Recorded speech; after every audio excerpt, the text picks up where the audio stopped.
Listening Comprehension Task 4, made by B. Marcelinus Banu Kawaspodo, with the name of 33220073 from class 331B07. Good evening, Mr. Ranga. We're back again with today's Listening Comprehension Task 4. My name is Marcelinus Banu from class 1B. Today I want to read some conversations and one story, which have blanks, and I have to fill in the blanks. The blanks I write in a red ink. And as usual, we have three parts. The first and the second parts of the conversations, and the third part is the story. But the direction is still the same. I have to complete and read it. Now let's start with the first part. The first one is it's a conversation. It's the conversation. Part conversation 1. Jackie Layden as the host. Okay, so here's a joke. A man sitting on the veranda with his wife one night, when out of the blue he says, "I love you." His wife says, "Was that you, or that was the bear talking?" The man says, "That was me talking to the bear." Maybe you found that funny. I find it hysterical. What makes a joke funny is a question that has beset the human condition since we lost our tail and started walking upright. But can the scientists tell us today why we laugh? Scott Wims is a cognitive neuroscientist and the author of the book Ha! The Science of When We Laugh and Why. And he joins us from member station Qua in Little Rock, Arkansas. Thanks for being with us, Scott Wims. Thank you very much for having me. Lyden, tell me a joke and let's break it down a little bit, would you? Wims, sure. I should warn you though, as a scientist, I'm not trained very well to tell jokes, but I'll do my best. Lyden, all right. Continue. Wims, so a dog walks in the telegraph office and he says, "I want to send a message." And the operator says, "Sure, what would you like to send?" And the dog says, "Woof, woof, woof, woof, woof, woof, woof, woof." And the operator pauses a second and goes, that's only 9. That's only 9. You can send a 10th woof for free." And the dog replies, "But that would make no sense. People never laugh when I tell that joke." Lyden, I'm giggling here. Wims, thank you. I wouldn't hold it against if you didn't. Lyden, all right. I'm kind of getting my comedy writing sketch part here, but you're a neuroscientist. What makes it funny? Wims, there's one part of the brain that's worth recognizing, and it's called the anterior cingulate. It's not on the surface, it's a little below, and it's what we consider our conflict detector. Lyden, Wims, anytime we're confused or overwhelmed or just have a conflicting information, like in the form of a surprising punchline, this area gets very active. Continue. Lyden, why is this conflict important in a joke? Wims, it's basically how we process things we don't understand. I mean, so much of our life is filled with conflict and not just jokes. I mean, people laugh at funerals, people laugh at tragic events, and it's because these are time when we just don't know how else to respond. I mean, humor is much broader than just a stand-up routine. It's just how we look at these moments in life where things don't make sense. Lyden, so laughter is coping, bonding, lessening anxiety. This sense of discovery, surprise, all these things. Wims, it is, and I think that's why it's so linked with health benefits as well. Layden. Now, humor hasn't always been looked upon so positively. You write that Plato and Jesus weren't funny. You? Weavers? No, I mean, it's really a shame. Historically, humor has not gotten a good rap. Someone actually counted the number of times that laughter occurred in the Old Testament. The total number is 29, and of those, only two are positive. In other words, only two are occasions of joy. Well, there's debates now whether Jesus laughed not just in the New Testaments, but in his whole life. And of course, Plato, Hobbes, Nietzsche, these scholars all have very negative views towards humor because they saw it as something that weak minds did. It's not something that serious people do. Leland, do you think men and women tell jokes differently?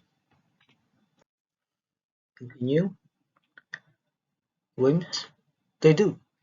It turns out that women laugh more than men, but they're much less successful in the world of comedy, or at least there are fewer professional female comedians, which is it's a shame.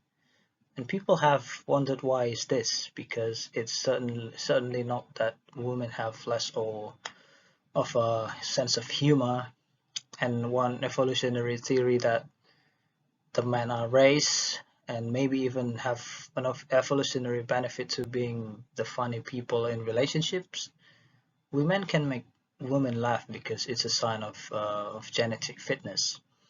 A man who can make his partner laugh is more likely to be intelligent and a good caregiver. And that's also why women consistently rate sense of humor as number one desired trait in a mate. For men, sometimes it's closer to number three after intelligence, good looks. So women maybe aren't given the benefits and the encouragement to be as funny as they could or should be. Layden, you won't leave us with one last joke. Continue. Wims. Uh, okay. I have had bad success with this in the past, but I will give it a try. Two fish are swimming in a tank, and one looks to the other and he says, "Do you know how to drive this thing?" Lyndon. Scott Wims is a cognitive neuroscientist and the author of Ha! The Science of When We Laugh and Why. He joined us from Little Rock, Arkansas. Thank you for joining us, Wims. Thank you very much for having me, Lyndon. And you're listening and maybe laughing to Weekend Editions from NPR News.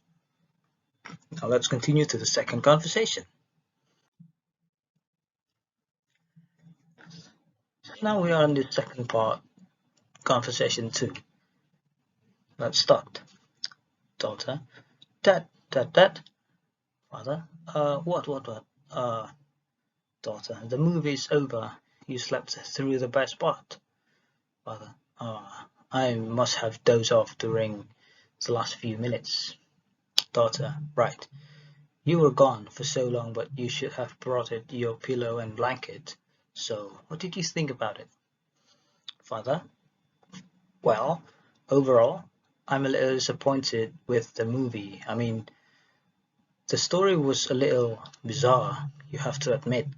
I mean, really, how believable is a plot about a captain who navigates his spaceship to the far reach of the galaxy and encounters a race of frog people? I mean, come on. You, Daughter? I thought it was fantastic.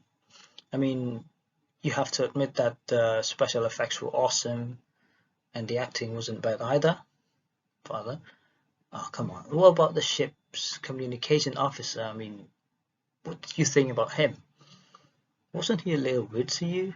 He was always talking to himself and he had that funny hairdo. Daughter? Well, he was a little unusual. But the ship's doctor was amazing. It was so cool when he brought the captain back to life during the one of the battles.